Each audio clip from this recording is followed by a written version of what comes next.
Allez, la culture a rendez-vous avec vous ce soir dans Bonsoir Paris. C'est le compositeur de musique électronique Tilassine qui est l'invité de Bonsoir Paris. Avant un passage sur scène, ce sera à l'Olympia le 19 mars prochain. Il y a aussi un troisième album à découvrir. Il vient de sortir, on va beaucoup en parler. On va parler de voyage avec notre invité Tilassine ce soir.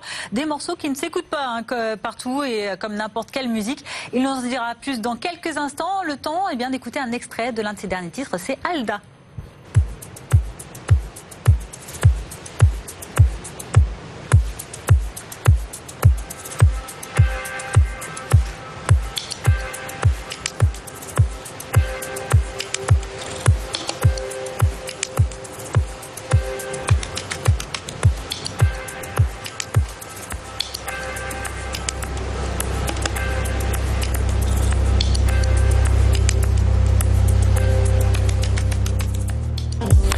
Tilassine est l'invité de Bonsoir Paris. Bonsoir. Bonsoir. Merci d'être avec nous en direct sur notre plateau. Le troisième album vient de sortir, on le disait tout à l'heure. On va parler de voyage avec vous, Tilassine. C'est difficile de vous décrire l'approche musicale que vous avez mise en place il y a déjà quelques temps. Vous êtes quoi? Vous êtes musicien, compositeur, chercheur de musique. Ouais, voilà, ça c'est une bonne définition. Je ne chante pas. Ouais, compositeur. Voyageur beaucoup aussi. C'est juste que j'ai besoin de bouger un peu pour trouver l'inspiration, donc les deux se sont un peu mêlés, on va dire. Alors justement, c'est une source d'inspiration majeure, le voyage pour vous, pour tous les albums que vous avez créés jusqu'à présent. Le premier, il a été conçu en Russie, c'est ça? Dans le Transsibérien. Dans le Transsibérien, la classe, dans le quand train même. de Moscou jusqu'à Vladivostok. Un studio, c'était pas possible.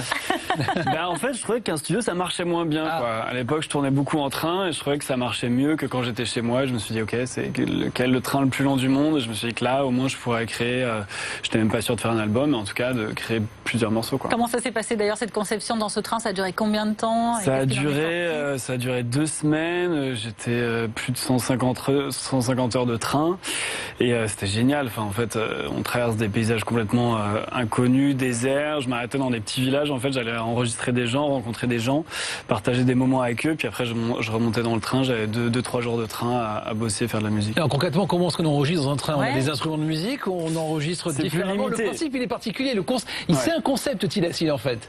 Ouais, c'est un peu ça. Et là, effectivement, c'était plus limité. J'étais forcément au casque. Alors, j'avais même plusieurs casques pour avoir différentes écoutes. Et j'avais que des petits instruments. J'avais une grosse valise avec mes petites choses. Mais voilà, c'était plus électronique. C'est pour ça qu'après, j'ai créé une sorte de gros studio qui est cette caravane avec laquelle je voyage aujourd'hui, qui me permet de composer avec des grosses enceintes, d'enregistrer des instruments, de faire des vraies prises sans avoir le bruit du train constamment derrière. Quoi. Cette fameuse caravane Airstream que vous avez donc utilisée pour votre deuxième opus, votre deuxième album, conçu cette fois-ci en Argentine, autre ambiance totalement. On voit encore quelques paysages sur ce bel album, donc on voit les deux éditions. Il y a donc l'Argentine et puis il y a la troisième, le volume 2 en tout cas de cette série que vous avez conçue, Tilassine. Et bien maintenant, c'était aux îles Féroé. On voit de très belles images de ces îles très agitées par les vagues. Là encore, on se plonge dans une autre atmosphère. Qu'est-ce que ça vous a apporté cette conception aux îles Féroé? Ça m'a apporté quelque chose d'assez minimaliste parce qu'il y a peu de choses. En fait, sur ces îles, il n'y a pas d'arbres, on se fait un peu balayer par le vent tout le temps. C'est très sauvage, c'est une vie très reculée. C'est vraiment des cailloux jetés dans la mer au milieu de l'océan. Donc ça fait un recueil sur soi-même et un partage avec les gens qui sont sur place de choses un peu plus simples et d'avoir une vie totalement différente que j'ai pu vivre dans le désert en Argentine ou dans le train en Sibérie. Quoi. Mais votre musique, elle est faite d'instruments ou de sons que vous enregistrez pendant de sons ambiants que vous enregistrez pendant vos voyages? Les deux. Les deux, c'est-à-dire que le but, c'est j'aime aussi beaucoup l'instrument. J'ai commencé d'ailleurs au saxophone quand j'étais petit, et le but, c'est je fais pas que du son synthétique. J'aime beaucoup mélanger plein d'instruments, et aussi voilà, tout ce qui m'entoure est une matière à incorporer dans mes musiques. Donc que ça soit forcément quand je rencontre des musiciens, des chanteurs, des chanteuses. Ça, c'était un autre studio. J'ai pris le bateau aussi un petit peu. Je suis allé dans des grottes en fait pour enregistrer du saxo justement, mais avec la résonance acoustique des grottes et les vagues qui claque partout, donc ça fait un son que j'aurais pas pu créer ailleurs, quoi. Donc ça m'a permis de vraiment chercher quelque chose de nouveau. Alors à chaque fois des lieux, des ambiances très différentes, mais il y a quand même toujours un peu ce fil conducteur, c'est la solitude, on pourrait dire. Vous vous placez tout le temps dans des endroits très reculés, en immersion pendant plusieurs semaines comme ça, et ça a notamment été le cas d'un projet que vous avez réalisé pour le château de Versailles. Le château de Versailles qui vous a fait une commande, qui vous a demandé de venir composer dans ces lieux pendant une semaine. Qu'est-ce qui s'est passé là-bas? C'était génial.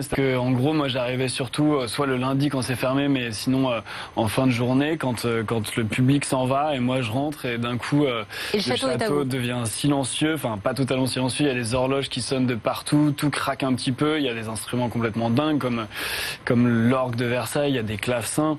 C'est une vie assez géniale. Donc moi, je l'ai totalement vécu comme un voyage, quoi. Pendant une petite semaine, je me suis laissé bercer par toutes ces sonorités pour en faire un morceau derrière, quoi. Quelle est l'ambiance qui se dégage de Versailles quand c'est vide, quand il n'y a pas de touristes, quand il n'y a pas de franciliens qui viennent visiter le site? C'est un peu hors du temps, j'imagine. Ouais, c'est totalement hors du temps. Il y a un côté assez chaleureux. Quand la lumière est basse, on arrive à se projeter dans cette ambiance un petit peu de salon qu'il pouvait y avoir, où on entend le clavecin dans l'autre pièce.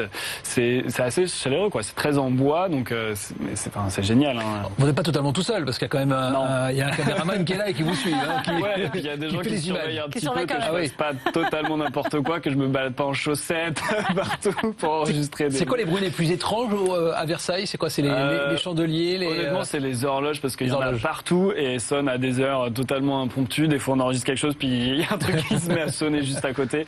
Donc les horloges, les clavecins sont magnifiques. Et vous avez dormi sur place? Non, j'ai pas dormi. Quand même pas? J'ai fait des petites siestes. Mais non, j'ai pas dormi parce que forcément, il y avait quelqu'un qui restait avec moi et lui était pas forcément chaud de dormir toute la nuit là-bas. Mais je finissais mes journées vers 2-3 heures du matin à faire de l'orgue. En tout cas, c'est une expérience assez incroyable que peu de Franciliens en effet peuvent vivre, on l'imagine. Justement, vous parliez des instruments, de la place des instruments aussi dans votre musique, bien qu'elle soit électronique. Vous avez été formé, on le rappelle, au conservatoire. Vous avez fait du saxophone. Vous êtes passé par le classique, par le jazz, pour faire aujourd'hui de l'électro. Comment est-ce que vous expliquez ce parcours? Comment est-ce que vous nourrissez de toutes ces expériences? Je l'explique parce que voilà, au départ, on m'a mis, c'est le classique qui nous permet de découvrir la musique le plus facilement en France, en tout cas. C'est ce qu'on dit, oui, voilà. Après, le jazz pour moi, surtout en tant que saxophoniste, ça m'a permis de vraiment m'exprimer, de découvrir l'improvisation, tout ça. Et l'électronique, ça m'a permis de composer. C'est-à-dire qu'avant, j'étais juste un instrumentiste. Je lisais des partitions, mais ce qui m'excite beaucoup aujourd'hui, c'est de pouvoir créer un morceau, transmettre une émotion grâce à ça. Et la musique électronique m'a permis de faire ça de manière assez facile, en fait, quoi. Juste chez moi, avec un ordinateur, un casque, un petit clavier, ça me permettait de raconter une histoire déjà. Concert à l'Olympia le 19 mars prochain. C'est une salle que vous connaissez puisque vous êtes déjà passé la troisième fois. Ça va quand même la grande classe. Comment ça se passe sur scène? Il y a une scénographie particulière, il y a un décor, on voit qu'il y a des jeux.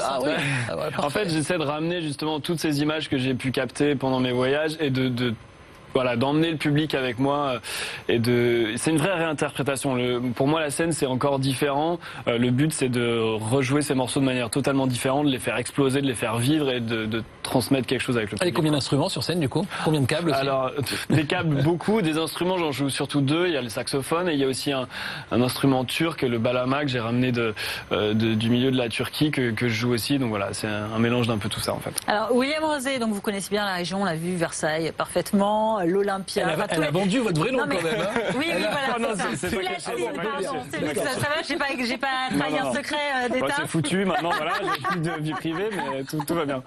On ne dévoilera pas votre adresse pour autant, mais bon, pour dire que voilà, vous connaissez quand même tous les hauts lieux un peu emblématiques de la région et de Paris, l'Olympia pour la scène notamment. Il y a un lieu dans lequel vous aimez bien vous-même, en tant que Parisien, habitant de la capitale, vous balader, c'est la Gaîté Lyrique. Pourquoi? Ah ouais, la Gaîté Lyrique, ça a été au tout début, quand je suis arrivé à Paris, un peu mon lieu de repère, là où il y avait un bon réseau Wi-Fi et surtout une énorme matière. Il y a une bibliothèque qui est géniale là-bas.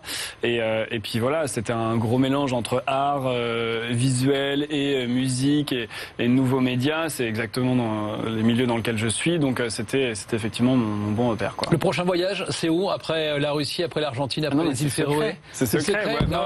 Est-ce que vous le savez déjà? Ouais, moi je le sais déjà. J'ai pas mal de projets différents. Il y en a avec lesquels je peux emmener la caravane, d'autres où c'est beaucoup plus compliqué. Ah oui, forcément. Mais oui, j'ai beaucoup de projets. Et puis comme Versailles c'était un voyage sans beaucoup bouger. J'en ai d'autres comme ça. Il y a un autre lieu qui vous attire? Vous souhaiteriez être invité par un autre lieu symbolique de Paris, de la France? Ouais, je pense qu'il y en a plein. En fait, ça a un peu ouvert une voie, le fait de faire ça, de faire un mélange entre un lieu qui a une le Louvre, par exemple. Folle. Le Louvre de nuit, ça pourrait être sympa, non? Le Louvre, ça peut être génial. La Beyoncé et Jay-Z. Ouais, voilà, c'est ça.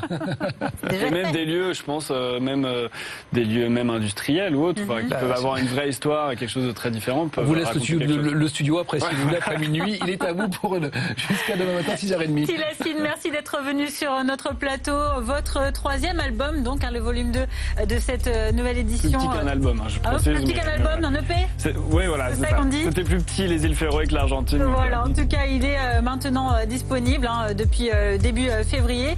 Vous serez donc au mois de mars à l'Olympia. On vous souhaite évidemment une très belle continuation. On suivra vos aventures, vos pérégrinations. C'est pas facile à dire, pérégrinations. Voilà, dans ce monde musical très vaste, très chargé, qu'on a eu vraiment plaisir à découvrir. En voyage. On poursuit tout de suite en musique, vous le savez, avec notre sélection Bonsoir Paris tous les soirs, les concerts qui se produiront prochainement sur les scènes de la région. Et on va du côté de la Cigale avec un concert annoncé donc demain et jeudi. C'est le groupe Balthazar avec le titre Bunker. Ce sont les Belges qui font du rock alternatif. C'est sympa. On les écoute. Merci d'être avec nous.